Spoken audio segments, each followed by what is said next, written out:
The Andes Mountains. Towering peaks pierce the sky, their snow-capped summits glistening under the clear blue sky. Jagged rocks and icy glaciers reflected the sun's rays, creating a dazzling yet treacherous spectacle. Below, deep valleys were carved by ancient glaciers, their slopes covered in a patchwork of green and brown vegetation. The air was thin and cold, the silence broken only by the occasional cry of a bird or the whistle of the wind. This majestic mountain range, stretching along the western edge of South America, was a formidable barrier. Yet, for centuries, it had also been a bridge, a passageway connecting the people of the continent. Ancient Inca trails snaked through the mountains, a testament to the human spirit's ability to conquer even the most challenging terrain. On October 12, 1972, a chartered flight carrying a Uruguayan rugby team, their families and supporters, soared high above the Andes. Their destination, Santiago, Chile. The atmosphere on board was one of excitement and anticipation, the passengers oblivious to the cruel twist of fate that awaited them. The Fairchild FH-227D aircraft, its fuselage emblazoned with the name of its operator, Fuerza Aérea Uruguaya, cut through the crisp air. Inside, laughter and conversation filled the cabin. The rugby players, a tight-knit group from Stella Maris College in Montevideo, joked and shared stories. For many, this trip represented a journey of a lifetime, a chance to experience the thrill of international competition. Among the passengers were families and friends, their faces alight with anticipation. Mothers comforted their children, their voices a soothing balm against the unfamiliar hum of the engines.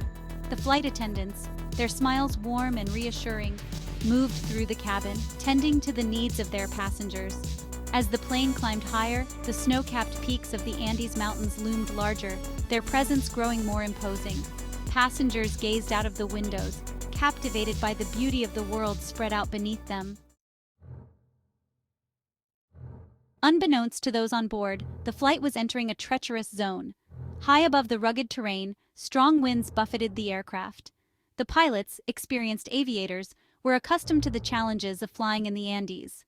They had navigated these skies before, their skills honed by years of experience. As the plane flew into a particularly turbulent patch, the aircraft shuddered violently.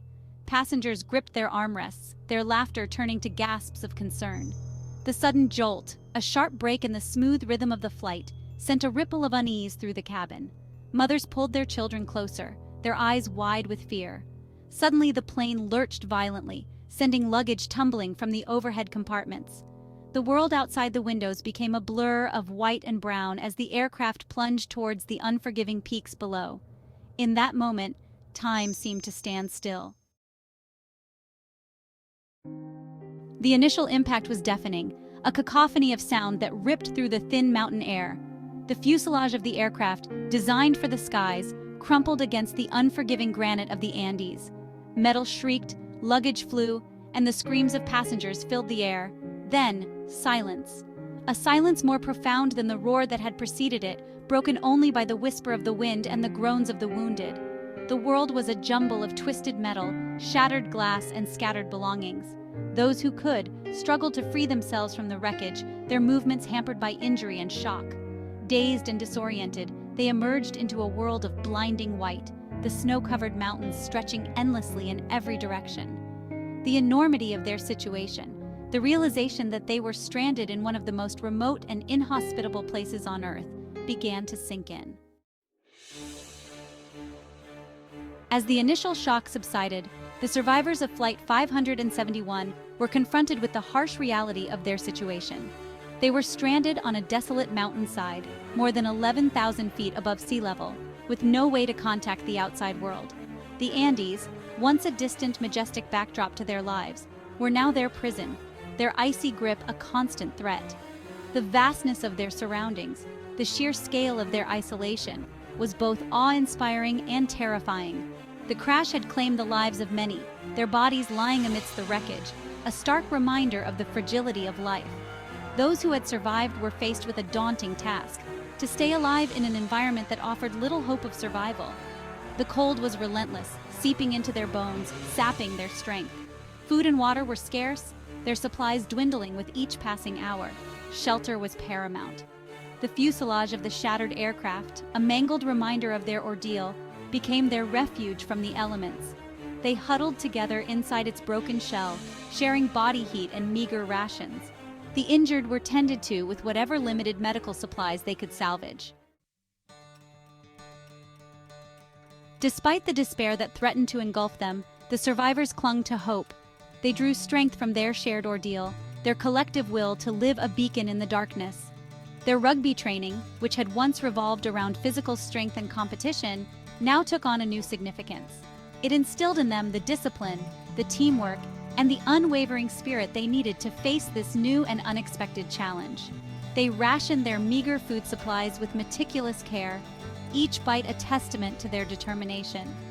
They melted snow for drinking water, the simple act of survival a victory in itself.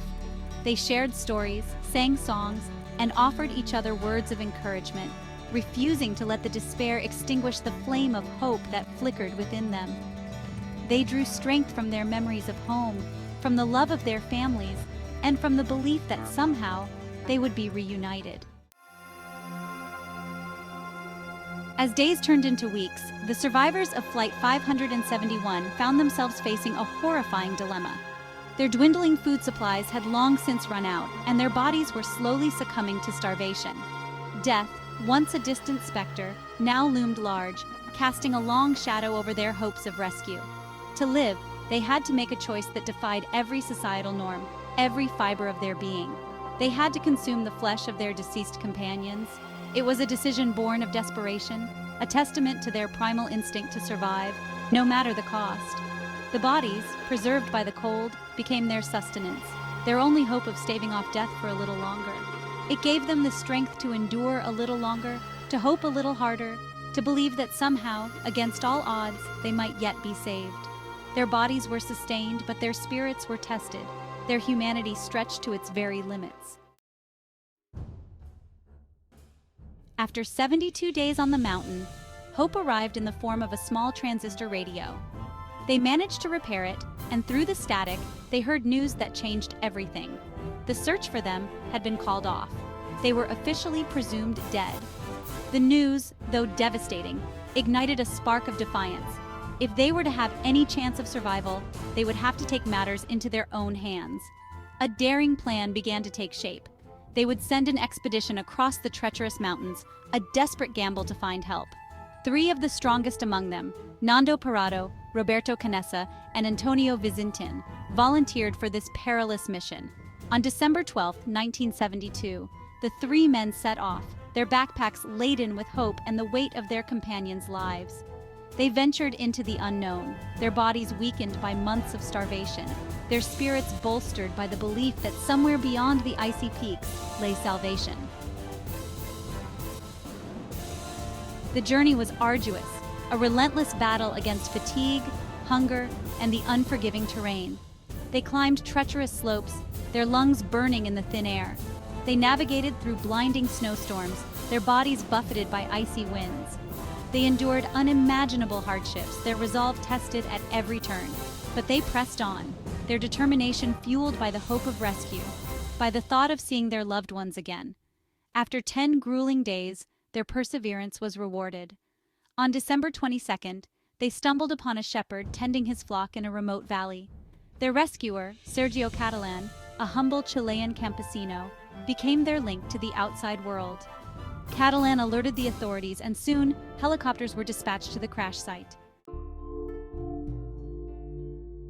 The rescue of the survivors of Flight 571 was met with a mixture of astonishment and jubilation. What had begun as a routine flight had become a tale of extraordinary survival against overwhelming odds. The world marveled at their resilience, their story a beacon of hope in a world often shrouded in darkness. They had faced death and emerged victorious, their spirits unbroken. But the ordeal left an indelible mark on the survivors.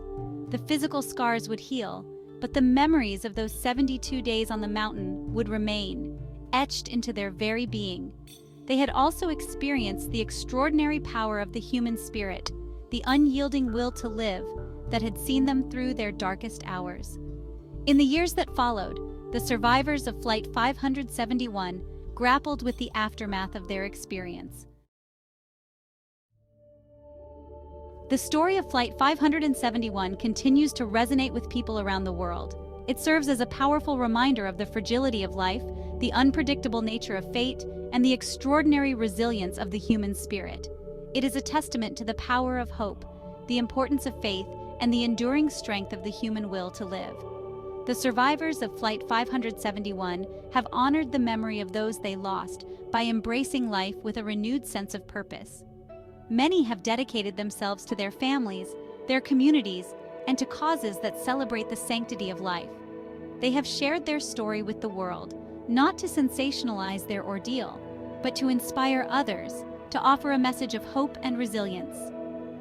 The legacy of Flight 571 lies not in the tragedy itself, but in the extraordinary courage and resilience of those who survived it.